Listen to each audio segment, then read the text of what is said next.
ทิ้งไข่ใส่กลางกรุงพนมเปญเลยបាទបងប្អូនអរគ្នានេះគឺជាសារមួយដែលគម្រាមមកលើប្រទេសកម្ពុជារបស់យើងបាទកងទ័ពអាកាសបាទរបស់ប្រទេសសៀមហ្នឹងគឺគេបាននិយាយបាទត្រៀមរួចរាល់ជាស្រេច24ម៉ោងលើ24ម៉ោងសម្រាប់ការបាទវាយប្រហារឬក៏ធ្វើបាទប្រតិបត្តិការលើកទី2បាទគេថានៅថ្ងៃទី18 19ក៏ដូចជាថ្ងៃទី20អញ្ចឹងគេបាទ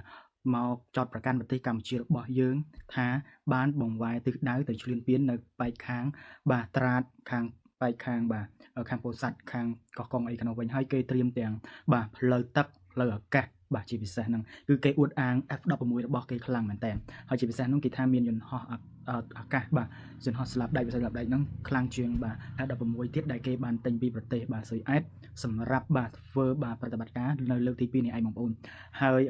មេតកអាកាសរបស់ប្រទេសហ្នឹងគឺនិយាយអួតអេងក្អាងមែនតើហាក់ដូចជាលំហទៅនឹងសង្គ្រាមមែនតើគឺគេនិយាយថាគេបានត្រៀមរួចជាស្រេចហើយនឹងបាទអ្នកដែលបាទនិយាយបាទតាមសារព័ត៌មានភាគច្រើនគឺនិយាយចោតប្រកាន់បាទមកលើប្រទេសកម្ពុជារបស់យើងហើយគេនិយាយថាលើកនេះគឺគេមានយុទ្ធសាស្ត្រលុកពាត់បាទវាថាគេមិនវាយដូចលើកទី1ទេគឺគេរបៀបគេស្គាល់ដល់សំខាន់គេថាបាទនឹងអាចទៅដល់ទីក្រុងភ្នំពេញអីចឹងណាបងប្អូនគឺគេនិយាយហាក់ដូចជាបាទមើលស្រាលមកលើប្រទេសទូចមួយប្រទេសកម្ពុជារបស់យើងព្រោះថាបាទគ្រប់យ៉ាងដែលកើតឡើងបាទគឺកើតចេញពីបាទប្រទេសពួកនឹងវាចង់ឈ្លានពានវាទៅដាក់នៅខាងបាទប្រាសាទនៅភ្នំទ្រាប់ប្រាសាទតាកបីអីអត់បានអីចឹងគឺវាបែរបកមកខាងបាទខាងពោធិ៍សាត់វិញដូចបងប្អូនបានដឹងស្រាប់ហើយគឺសារព័ត៌មានជាច្រើន Fresh News ក៏បាននិយាយដែរថាអាចនឹងបាទ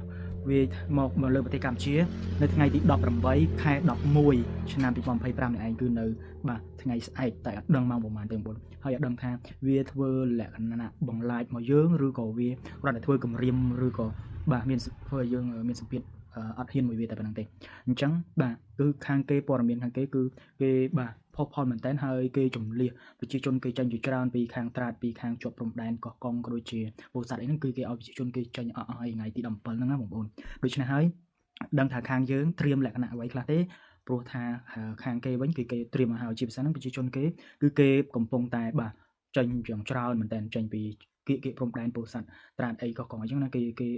បាទជំរាបចេញបើកឡានចេញច្រើនចម្លែកទីលានដ្ឋានកន្លែងសុវត្ថិភាពរបស់គេគឺគេត្រៀមរួចជាស្រេចបងប្អូនគឺគេមានគោលបំណងបាទយូរមកហើយមុននឹងចរចាកិច្ចព្រមព្រៀងជាមួយត្រាំដែរហោះទៅធ្វើនៅបាទម៉ាឡេស៊ីទៀតនោះអញ្ចឹងរឿងនេះគឺគេមានគោលបំណងបាទបំពេញគេចង់ធ្វើស៊ីមកលើយើងយូរហើយចំពោះឯបាទបងកងទ័ពដែលថា18នាក់ដែលវាសន្យាថានឹងលែងលេះឡោះដូចខ្ញុំនិយាយពីវីដេអូមុនអញ្ចឹងគឺវាអត់មានមនុស្សឬក៏ទាហានរបស់យើងដោះលែងវិញទេព្រោះវាយកទៅគឺវាអាចថាដូចសម្ដេចគាត់និយាយហើយថាអាចនឹងពាក់លីជីវិតតាំងតែវាចាត់ធ្វើទរណកម្មដំបូងអញ្ចឹងវាអត់មានមនុស្សអត់មានអ្វីបញ្ជូនមកវិញអញ្ចឹងវាលេះវាអញ្ចឹងគៀកដល់ថ្ងៃបញ្ជូនសល់តែ2ថ្ងៃយើងវាធ្វើជាឲ្យគ្នាវាជន់មានដាច់ជើងហើយវាចត់មកលើយើងហើយវាមិនបញ្ជូនដោយសារអីគឺវាអាចធ្វើឲ្យបងតាហ៊ានរបស់យើងគាត់ស្លាប់បាត់បង់ជីវិតអស់បាត់ហើយអញ្ចឹងកុំឲ្យវាខុសនឹងកិច្ចពាក្យសន្យាគឺវាធ្វើប្រខូចអញ្ចឹងអាប្រទេសហ្នឹងគឺវាអាក្រក់ណាស់ហើយឥឡូវប្រទេសរបស់វាមិនដឹងថាអំណាចពិតប្រាកដទៅលើអ្នកណាទេហើយចំពោះទ័ពអាកាសក៏ដូចជាកងទាហានវាមានឈុតខ្មៅទាហានព្រៃខាងទ័ពអាកាសទ័ពជើងទឹកអីវាគឺនាយករដ្ឋមន្ត្រីរបស់វាបានផ្ដល់សញ្ញាភ្លើងខៀវគឺផ្ដល់អំណាចឲ្យលើពួកវាទាំងអស់ហើយដូច្នេះហើយបាទពួកវាមានសិទ្ធិបាទ 100% ក្នុងការវាយប្រហារមកលើប្រទេសកម្ពុជារបស់យើងក្នុងពេលឆាប់ៗចំបងប្អូនរបស់យើងបាទមិនបាច់ភ័យអសត្វតែអ្វីវានឹងកាត់វាគង់តែនឹងកាត់ទេហើយត្រូវចាំថាអានទីនដែលនាយករដ្ឋមន្ត្រីចៃដុនដែលដូណាល់ត្រាំគាត់ហៅហ្នឹងគឺឬខាងជនជាតិខាងវាផ្ទាល់ហ្នឹងថាវានឹងជាកូនប្រសារបស់ស្ដេចទៀតដូច្នេះហើយគឺវាស្ដាប់បញ្ជាតែស្ដេចអញ្ចឹងណាហើយសង្គ្រាមកាត់ឡើងនេះគឺរដ្ឋាភិបាលរបស់វានឹងគឺអត់ចង់ទេប៉ុន្តែបញ្ជាស្ដេចមកធ្វើគឺវាត្រូវធ្វើអញ្ចឹងវាគោរពស្ដេចរបស់វាណាហើយអំណាចរាល់ថ្ងៃបាទអំណាចរាល់ថ្ងៃគឺអត់មាននៅលើដៃរដ្ឋាភិបាលនាយករដ្ឋមន្ត្រីរបស់សៀមហ្នឹងទេគឺបានគ្រាន់តែជាតំណាងហើយគ្រាន់តែគេយកមកជាបាទតំណាងប្រគ្រប់កិច្ចហ្នឹងទេបងប្អូនអញ្ចឹងវាអត់មានអំណាចអីនៅក្នុងដៃទេអញ្ចឹងហើយបានតែសង្គ្រាមនឹងផ្ទុះឆាប់ៗហើយបងប្អូនអរគ្នាយើងមានតែចាំអត់មើលទេថាតើវាហ៊ានធ្វើមកលើប្រទេសកម្ពុជាវាហ៊ាន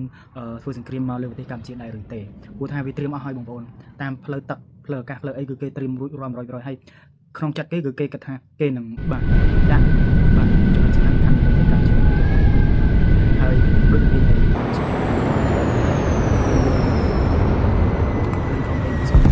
បីហ្នឹងគឺវាច្បាស់ជាបាទយកក្របបែកទៅតម្លាក់នៅទីក្រុងភ្នំពេញ ពេញឲ្យដល់ចំណុចគោលដៅដែលវាថាលុកសំខាន់ហ្នឹងអញ្ចឹងវានិយាយជាភាសាថៃវាថានឹងយកបាទគេប្រៀបធៀបប្របែកដូចជាពងមាន់នេះទៅតម្លាក់ដាក់បាទនៅទីក្រុងភ្នំពេញរបស់យើងអញ្ចឹងបងប្អូនអរគ្នាមិនមែននិយាយដើម្បីឲ្យបងប្អូនខ្លាចទេមានតែនិយាយឲ្យត្រៀមប្រុងប្រយ័ត្នបាទល្អជាងការពារភាសាជាងព្យាបាលបងប្អូនចុងបងប្អូនអរគ្នាមានតែប៉ុណ្្នឹងទេបាទ Okay flow ផងមកបាយ